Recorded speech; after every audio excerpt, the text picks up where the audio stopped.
Morning students, आज एक बार फिर नए अध्याय के साथ। और आज का हमारा अध्याय है व्यापारी, राजा और तीर्थयात्री। अध्याय की शुरुआत में एक छोटी सी जो हमारी कहानी रहती है। कामांशी अपने गांव के मेले की आस में बैठी हुई थी, क्योंकि स्टील के चमकदार बर्तन, प्लास्टिक के खिलौने और शोख रंगों से फूलों वाले प्रिंट के जो कपड़े होते हैं, चाबी से चलने वाले मजेदार खिलौने से बहुत पसंद थे।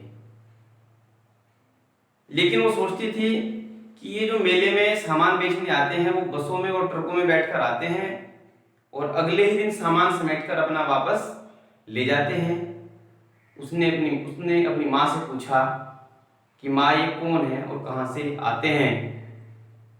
उसकी माँ ने उसको बताया कि बेटे, ये व्यापारी है और जहाँ से ये सामान बनता है वहाँ से सामान को खरीद कर लाते हैं और अन्य जगहों पर ले जाकर इसी तरह मेलों में ये अपने सामान को बेच देते हैं।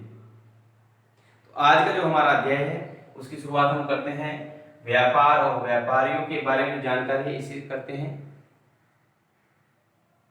पिछले अध्याय में हमने पढ़ा था कि उत्तर में जो काले चमकदार बर्तन थे वो कहाँ से आए, उनको वहां तक कौन लाया, वे कहाँ बने होंगे। तो इस स्टोरी को सुनने के बाद हमें ऐसा लगता है कि ये जो भी सामान है उसको व्यापारी ही लाए होंगे। और जो हमारा दक्षिण भारत है वो सोना और मसालों के लिए पहले से ही प्रसिद्ध है। वहाँ की जो काली मिर्च है उसको काला सोना भी कहा जाता है। और काली मिर्च की जो डिमांड थी, जो मांग थी, वो रोम में बहुत ज़्यादा थी। वहाँ से उसको रोम को पूरा जो है हमारा सामान जाता था। रोमन सिक्के बहुतायत हमें यहाँ पर मिले हैं दक्षिण भारत में। तो व्यापारियों ने एक जगह से दूसरे जगह तक सामान ले जाने के लिए अनेक समुद्री रास्तों का उस समय जो है उन्होंने खोज की, अनेक रास्तों को खोज निकाला। और यही जो इसका परिणाम आगे निकलेगा वो यही था कि अनेक देशों की जो है इसी के साथ साथ खोज भी हुई। इसी कड़ी में जो है जो एक नाविक था पुर्तगाल का, वो हमारे यहाँ आया, वास्को डी गामा, और उसी ने जो है अन्य दुनिया को बताया कि भारत भी एक देश है। इसके बाद हम बात करते हैं समुद्र तटों से लगे राज्य। जाहिर सी बात है उस समय सड़कें कम थी तो समुद्री मार्ग से ही आवागमन ज्यादा हुआ करता था। जितने भी समुद्र तट से लगे हुए राज्य थे, पश्चिमी तट और पूर्वी तट, इन तटों में जितने भी राज्य लगे हुए थे उनमें एक तमिल शब्द बड़ा प्रचलित था उस समय, मुवेंदार। मुवेंदार का मतलब होता है, साधारण शब्दों में जो इसका अर्थ है वो है तीन मुखिया। क्या है? तीन मुखिया। ये तीन मुखिया कौन थे? अलग अलग वंश के जो शासक थे उसको तीन मुखिया के नाम से कहा गया, मुवेंदार। उसमें थे नंबर 1 चोल, चेर और पांडे। इन तीनों का दक्षिण भारत में एक छत्र राज था। इन्होंने अपना एक समुद्री तट पर और एक इनका जो केंद्र था आंतरिक भाग में, इनके दो दो केंद्र थे। इस तरह से इनके जो है 6 केंद्र बना रखे थे इन लोगों ने शासन चलाने के लिए। उनमें पुहार या कावेरीपट्टनम जो पत्तन था, जो बंदरगाह था, वो चोल साम्राज्य का था जो फेमस था। और अगर अंदर की बात करें तो पांडवों की राजधानी, जो पांडे शाही था ये वंश, इनकी राजधानी मदुरै काफी प्रसिद्ध थी। इसके बाद हम बात करते हैं रेशम मार्ग की कहानी। तो रेशम का जो कपड़ा बनता है उसको बनाने की बहुत ही जटिल प्रक्रिया है। रेशम के कीट से पहले कच्चा माल प्राप्त किया जाता है, फिर उससे सूत की कताई, उसके बाद कपड़ा बनता है।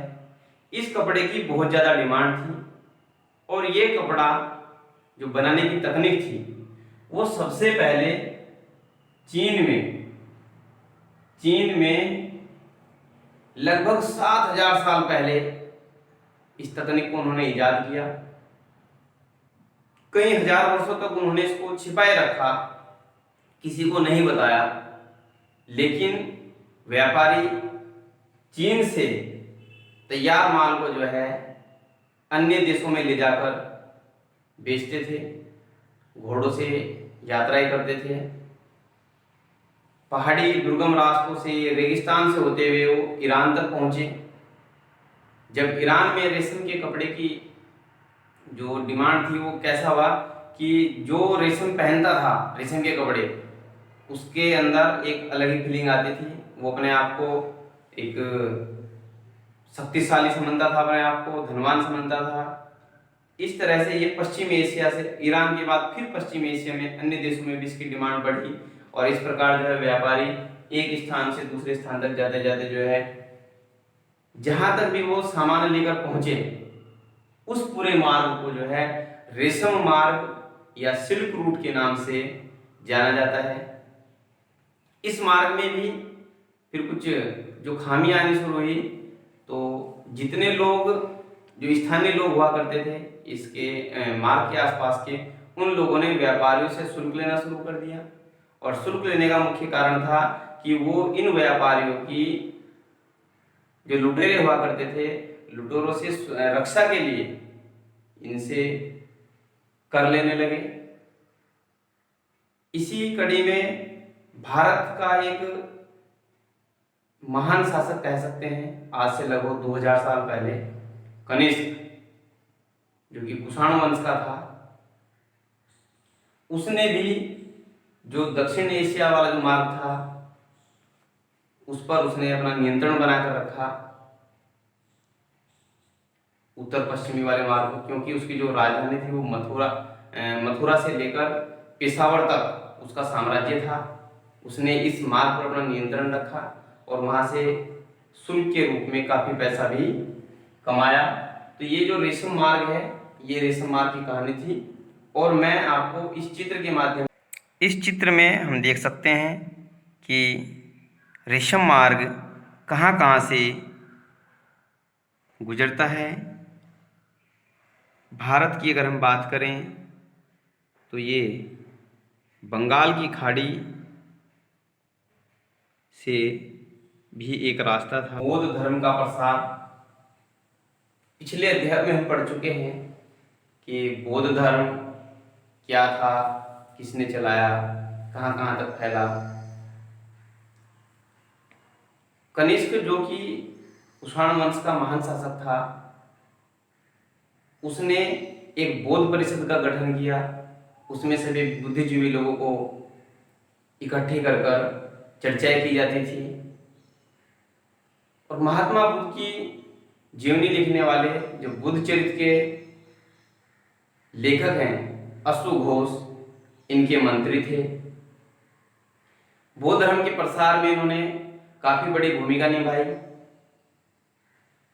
इनके शासन में अनेकों गुफाएं तैयार कराई गई, यहाँ तक कि जो दक्षिण पूर्व वाला हिस्सा था, दक्षिण पूर्व वाला हिस्सा, उसमें इस धर्म का काफी प्रचार प्रसार हुआ। जैसे श्रीलंका, म्यांमार, थाईलैंड तक इस धर्म का प्रचार प्रसार हुआ।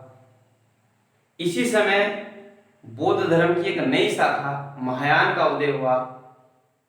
इस शाखा के लोग प्रतीक के रूप में मूर्ति बनाते थे और जहाँ ज्ञान की प्राप्ति हुई पीपल के नीचे महात्मा बुद्ध को, उसको भी एक प्रतीकात्मक रूप में जो है दर्शाना इन्होंने प्रारंभ कर दिया था।